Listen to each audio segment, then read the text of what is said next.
Buenos días, hermanos. El Señor les bendiga. Quisiera que abrieran sus Biblias, por favor, y que fuéramos a la segunda carta de Pedro, capítulo 3, versículo 18. Amén, hermanos. Se los voy a leer, ustedes lo siguen con su mirada. La palabra de Dios dice: antes bien, creced en la gracia y el conocimiento de nuestro Señor y Salvador Jesucristo.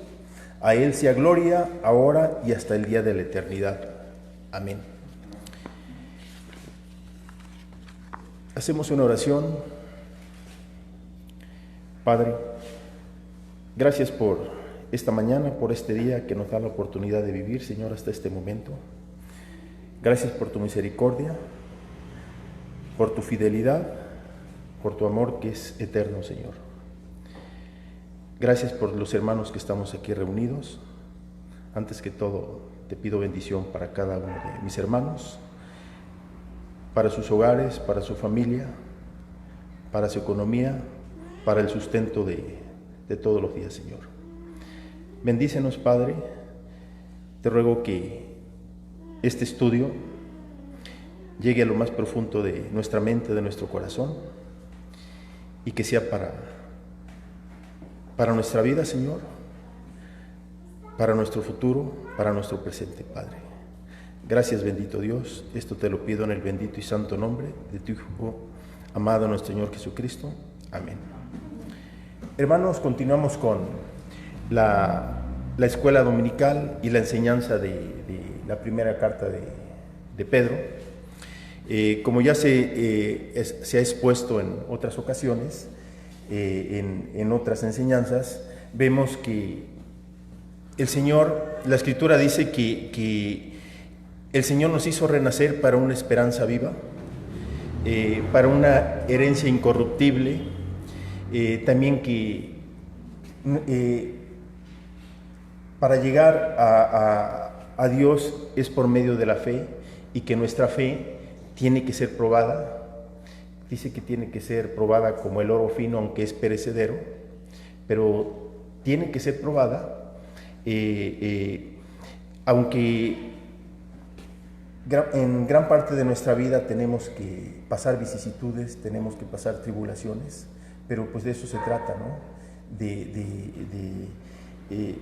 Que seamos probados y para ser aceptados como hijos de Dios.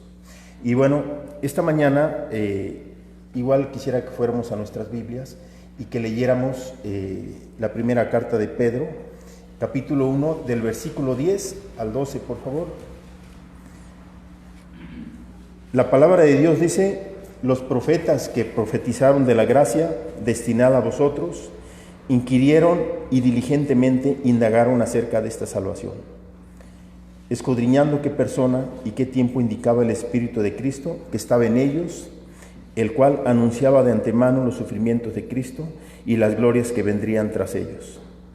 A esto se les reveló que no para sí mismos, sino para nosotros, administraban las cosas que ahora os son anunciadas, por las que os han predicado el Evangelio por el Espíritu Santo, enviado del cielo, cosas en las cuales anhelan mirar los ángeles.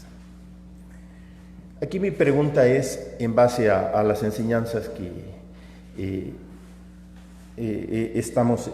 se han estado exponiendo, ¿qué es la gracia? ¿A qué gracia se refiere exclusivamente esta porción de la Biblia?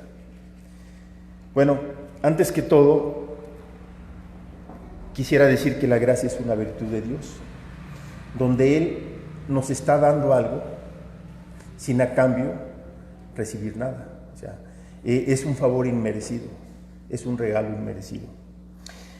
También quisiera mencionar que para alcanzar esta gracia no es un esfuerzo de nosotros, ¿sí?, sino más bien es bajo la soberanía de Dios.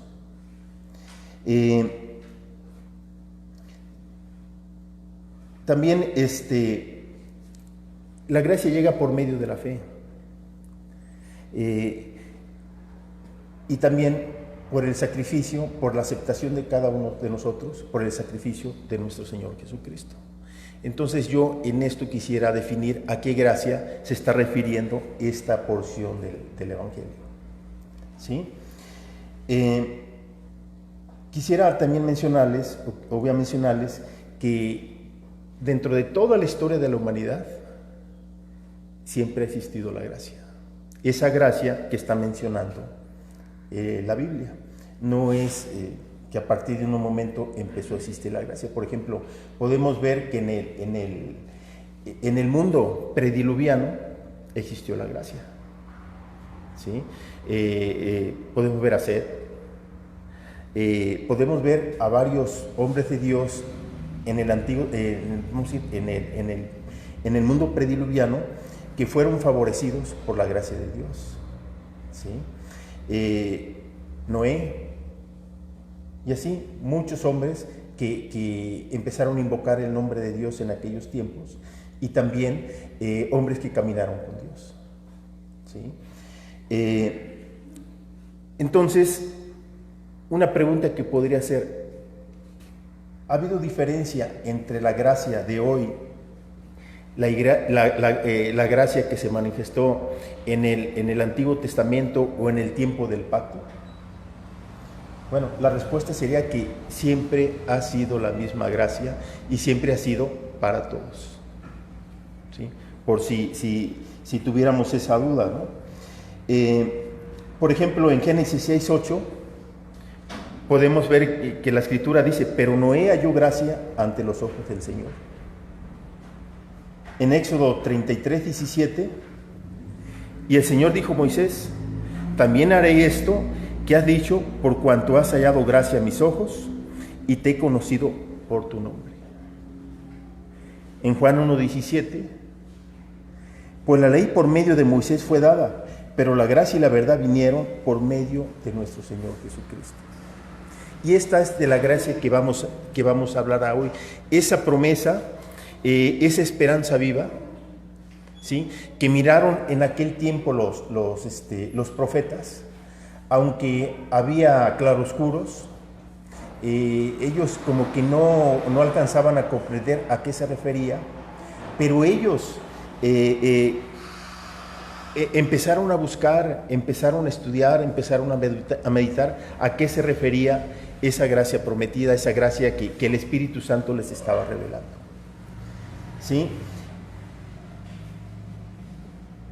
En Isaías 52, 14, 15 dice: cómo se sembraron de ti muchos, de tal manera que fue desfigurado de los hombres su parecer, y su hermosura más que la de los hijos de los hombres. Así se asombrarán él a muchas naciones, los reyes cerrarán ante él la boca, porque verán lo que nunca les fue contado y entenderán lo que jamás habían oído.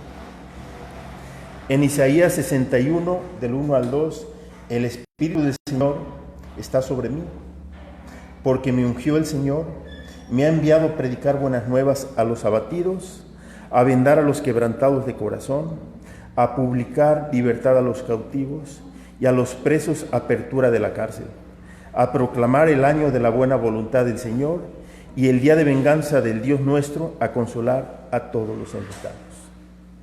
Entonces vemos que ya había información a qué se refería esta gracia, esta salvación. Y por ejemplo lo estamos viendo aquí en el profeta Isaías. Entonces la Escritura dice: los profetas predijeron una manifestación mayor de la gracia divina, mucho mayor y gloriosa de la que habían conocido y visto. En el antiguo pacto, en el antiguo mundo, existió la gracia, pero la Escritura nos está diciendo que en estos tiempos la manifestación de la gracia iba a ser aún mayor todavía, porque en aquel tiempo fue para un grupo exclusivo, para una nación, pero a partir, después de la cruz, después del sacrificio de nuestro Señor Jesucristo, la manifestación de la gracia fue para todo el mundo. ¿Sí? En Romanos 9, del 24 al 33, a los cuales también ha llamado, esto es, a nosotros, no solo de los judíos, sino también de los gentiles. Entonces vemos que esa revelación que estaban llevando los profetas, en el tiempo de Cristo se revela, se manifiesta, en el tiempo del Evangelio se manifiesta, que es para todo el mundo. Que esta salvación no nada más sea para el pueblo judío, sino para todas las naciones. Ahora, a partir de quién trae esta salvación, lo acabamos de leer, nuestro Señor Jesucristo. Entonces, quiero ver a qué se refiere nuevamente esta salvación, esta gracia, por la venida de nuestro Señor Jesucristo. ¿Sí? Y es una salvación para cada uno de nosotros, aún no siendo judíos de raza, de religión, pero por medio de Cristo alcanzamos esa salvación. Y Él es nuestra salvación, la que estaban, a la que se les estaba revelando la Escritura. Entonces, ¿qué podemos decir? Los profetas predicaron una manifestación mayor de la gracia divina, mucho mayor y gloriosa de la que habían conocido y visto. En Romanos 9, 24 al 33, a los cuales también ha llamado, esto es, a nosotros, no solo de los judíos, sino también de los gentiles. Y aquí la Escritura nos revela exactamente que esta salvación de la que se les había, que habían profetizado los profetas, aquí en el Evangelio, en el Nuevo Pacto, se nos revela que es una salvación para todo el mundo. O sea, la gracia está para todo el mundo, nada más es cuestión de que creamos en nuestro Señor Jesucristo. Y esa es la salvación.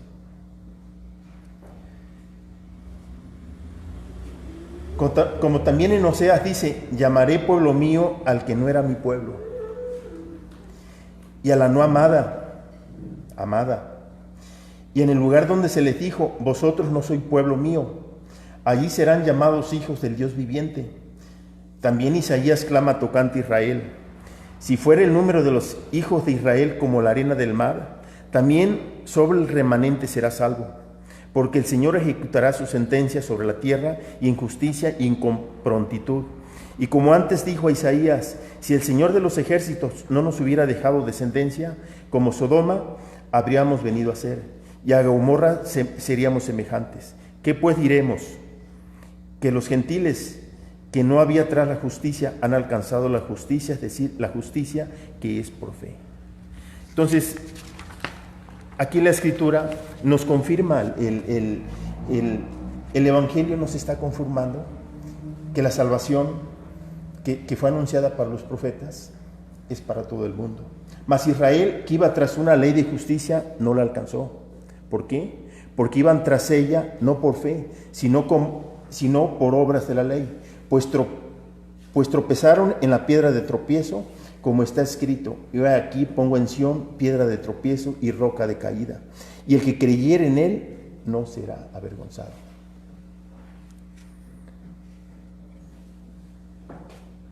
También el apóstol Pedro considera grandeza de la salvación desde el punto de vista de los agentes divinos que la hicieron posible. ¿A qué me refiero? Pedro enfatiza que esta salvación, esta gracia, fue anunciada por los profetas.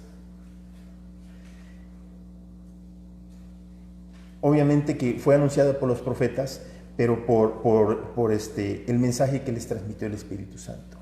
El Espíritu Santo también fue el que participó en este mensaje.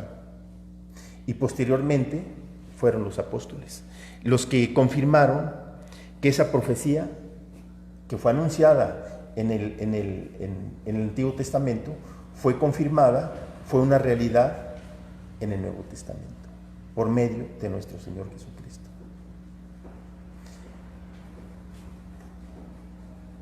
Los profetas del Antiguo Testamento inquirieron e indagaron diligentemente, estudiando las Escrituras de la salvación prometida por Dios, aunque en su momento no comprendieron por completo las implicaciones de la vida y muerte de Cristo.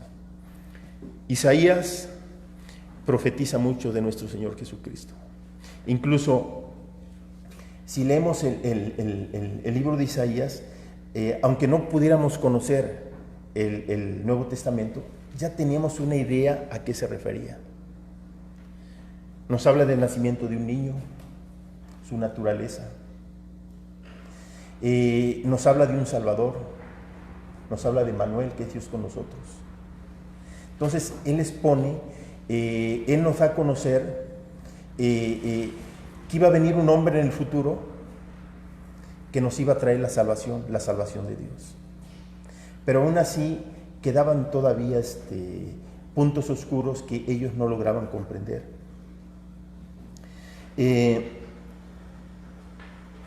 Números 24, 17 dice: lo veré, mas no ahora. ¿Sí? ¿Qué está diciendo aquí la escritura? Este hombre que escribió Números 24, 17 dice: lo veré. Él está viendo en un futuro. Dice: lo voy a ver. Dice: pero no corresponde en este momento. Dice: lo miraré, mas no de cerca. ¿Quiénes miraron a Cristo de cerca? Fueron los que tuvieron en ese momento. Primeramente, vamos a decir como Cristo, los apóstoles, sus familiares, todos los que creyeron en Él, fueron los que lo miraron de cerca, ¿no? Dice: saldrá estrella de Jacob y se levantará cetro de Israel, y herirá las sienes de Moab y destruirá a todos los hijos de Seth. Hechos 11, 13, 14. ¿Quién nos contó cómo había visto en su casa un ángel que se puso en pie y le dijo: envía hombres a Job y haz venir a Simón, el que tiene por su nombre Pedro. Él le hablará palabras por las cuales serás salvo tú y toda tu casa. Entonces vemos que lo que se profetizó, lo que aquellos hombres del Antiguo Testamento se les anunció, vamos viendo cómo se fue confirmando y cómo se comprobó que en Cristo Jesús fue cumplida la profecía, y de lo que está hablando Pedro en el capítulo 1, versículo del 10 al 12. ¿Sí? Él hace este señalamiento porque él en Cristo vio al Hijo de Dios. Él en Cristo vio al Mesías. Él en Cristo vio al Señor, a nuestro Salvador. ¿Sí? Ahora, la pregunta que se hacían en el Antiguo Testamento los profetas: ¿quién va a ser? Podemos ver que desde de las épocas prediluvianas, siempre los que creyeron en Dios siempre estuvieron en espera de un Salvador, el que ha de venir. Y así algunas veces fueron poniendo su mirada en algunos hombres que en su momento fueron naciendo, pero que bueno, se dieron cuenta que no cumplían con los requisitos del Mesías, ¿sí? Del Cristo. Y así lo podemos ver Abraham, todo el tiempo de Abraham, todo el tiempo de la ley, con Moisés, aunque hubo líderes, pero no cumplían los requisitos para ser hijo de Dios. Entonces, por eso era la pregunta: ¿quién va a ser? ¿Y en qué tiempo va a ser? Pero estos hombres no se conformaron nada más con esas preguntas: ¿quién? ¿Cuándo? Sino que ellos diligentemente se pusieron a estudiar las Escrituras, a meditarlas, para ver, para tener el conocimiento, para darse cuenta en qué momento iba a suceder este glorioso evento. Y es por eso que cuando se manifiesta el nacimiento de Cristo, ya muchos hombres ya tenían, como ya conocían la Escritura, ellos ya estaban esperando ese momento cuando iba a ser ese nacimiento glorioso y cuando Cristo se nos iba a manifestar como el Hijo de Dios. Por eso es que en Él se cumplen todas las profecías de la Escritura. Todas las profecías de la Escritura se cumplen en nuestro Señor Jesucristo como el Hijo de Dios, como nuestro Salvador, como Emmanuel, que es Dios con nosotros.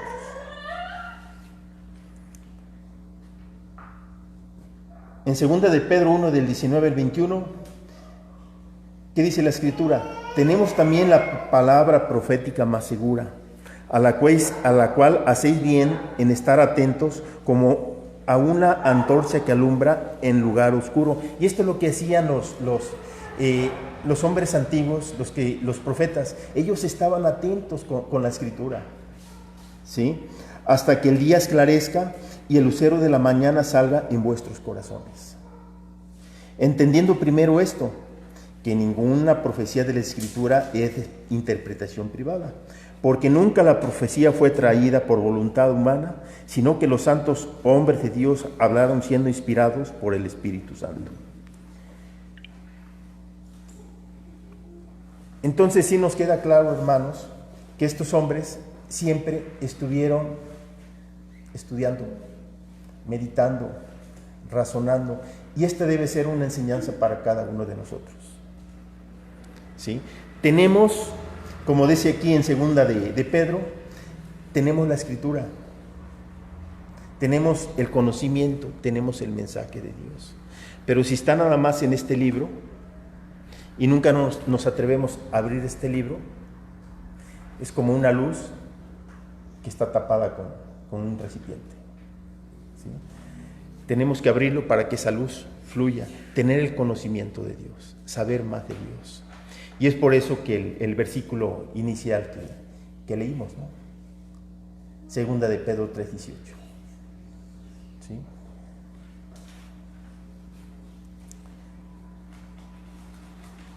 Los profetas que escribieron de la salvación venidera sabían que se trataba de un Salvador futuro y que respondía a los que vivirían después de la muerte y resurrección de Cristo, los que han predicado el Evangelio. Entonces, ya aquí ya la Escritura nos va, les abrió los ojos y nos abrió los ojos que esta salvación tan grande, tan gloriosa, esta manifestación iba a ser ¿qué? Con Cristo y después de su sacrificio. ¿Sí? Por ejemplo, antes del Pentecostés, no sé si se había dado una manifestación como esa, que se recibió al Espíritu Santo. ¿No, verdad? Sin embargo, en ese momento vemos que sucedió esta situación increíble, donde todos los que estaban en ese lugar recibieron al Espíritu Santo. Y todos los que creamos en su nombre, ¿sí?, tenemos esa promesa que recibimos al Espíritu Santo. ¿Sí? Isaías 7:14, si gustan buscar en sus Biblias, que dice: por tanto el Señor mismo os dará señal, y aquí que la Virgen concebirá y dará a luz un hijo y llamará su nombre Emmanuel. Entonces vemos que los profetas que escribieron de la salvación venidera sabían que se trataba de un Salvador futuro y que correspondía a los que vivirían después de la muerte y resurrección de Cristo, los que han predicado el Evangelio. Y vemos dentro de la profecía de Isaías que él ya estaba diciendo, bueno, una señal va a ser cuando la Virgen dé a luz. Miqueas 5:2, pero tú, Belén Efrata, pequeña para estar entre las familias de Judá, de ti me saldrá el que será el Señor de Israel, y sus salidas son desde el principio, desde los días de la eternidad. Otra señal. Ya geográficamente, el Señor ya estaba anunciando un punto en la tierra, un lugar en la tierra, un pueblo en especial. ¿Qué dice? De ti, Belén de Efrata. Todos sabemos dónde está Belén, ¿verdad?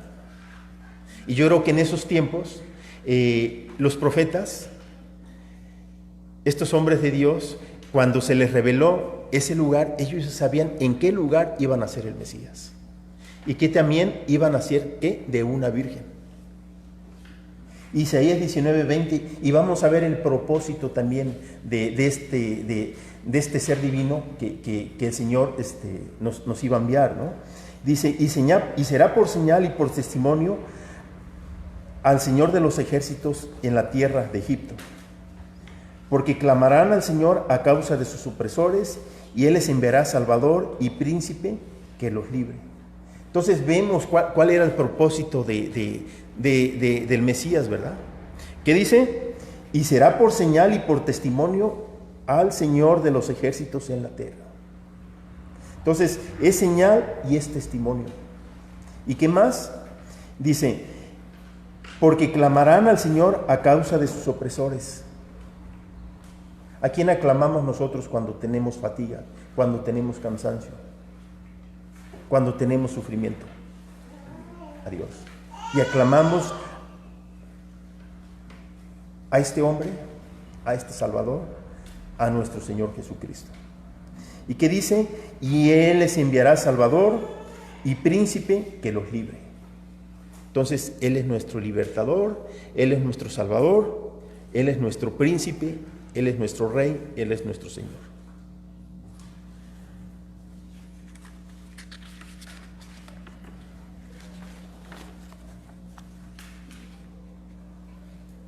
También vemos que los apóstoles y predicadores del Nuevo Testamento,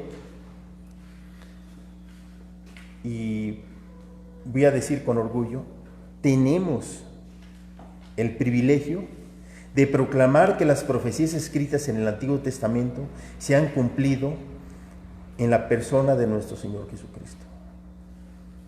Creo que es un honor, un orgullo, estar enseñando estas palabras, porque nosotros tenemos esa oportunidad. Leer la Escritura, lo que fue anunciado, ¿sí? Cuándo fue anunciado, pero lo más hermoso y lo más increíble para nosotros, lo más sobrenatural, es que también estamos leyendo la Escritura, que eso que fue anunciado ya fue cumplido, y que nosotros tenemos que hemos sido salvos porque hemos creído en nuestro Señor Jesucristo. ¿Sí? Él es nuestro libertador.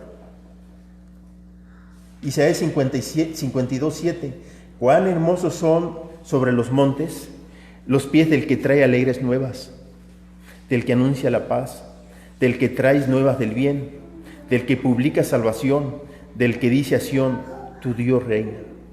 Cristo reina porque es nuestro Rey, es nuestro Dios. Esto es nuestro Señor Todopoderoso. Y, por ejemplo, yo veo a mis hermanos, los que enseñan la sana doctrina, y leo este versículo de Isaías 52:7, y no sé, me genera mucha alegría, porque dice, cuán hermosos son sobre los montes los pies que traen alegres las buenas nuevas, que traen el Evangelio, que traen la paz de Dios, que traen la salvación. Romanos 10:15, ¿y cómo predicarán si no fueren enviados? Como está escrito, cuán hermosos son los pies de los que anuncian la paz, de los que anuncian buenas nuevas. Vemos el cumplimiento de la profecía de Isaías. Marcos 16:20, y ellos saliendo predicaron en todas partes, ayudándoles al Señor y confirmando la palabra con las señales que les seguían. Y hermanos, esa es la exhortación que les hago hoy, este día, que esto que fue profetizado en el Antiguo Testamento, que fue cumplido en el Nuevo Testamento, y que en Primera de Pedro, o Pedro más bien, nos enfatiza, nos enseña, él nos está diciendo que fue cumplido, ¿sí?, la profecía del Antiguo Testamento. Quiero exhortarles que tenemos que predicar esta palabra, así como nos exhorta Isaías, cuán hermosos son sobre los montes los pies del que trae alegres nuevas. Y así mi exhortación es eso, que cada uno de nosotros, para Dios seamos hermosos, para los montes. ¿Por qué? Porque llevamos el mensaje de la paz, el mensaje del amor, el mensaje de nuestro Señor Jesucristo. Entonces, hermanos, prediquemos la palabra de Dios, porque dice que es para testimonio, ¿sí? Para que todo el mundo escuche que el Altísimo nos ha enviado a nuestro Señor Jesucristo, que Él es nuestra salvación, que todos los que creamos en Él seremos salvos. En Hechos dice, hay un carcelero que le pregunta a Pablo: señores, ¿qué tengo que hacer para ser salvo? ¿Cuál es la respuesta? Cree en el Señor Jesucristo y serás salvo tú y tu casa. Asimismo, la Escritura nos exhorta otra vez a que prediquemos el Evangelio, hermanos. Que prediquemos a Cristo y que todo el mundo le conozca. Gracias, hermano. Es mi enseñanza por el día de hoy. Que el Señor les bendiga.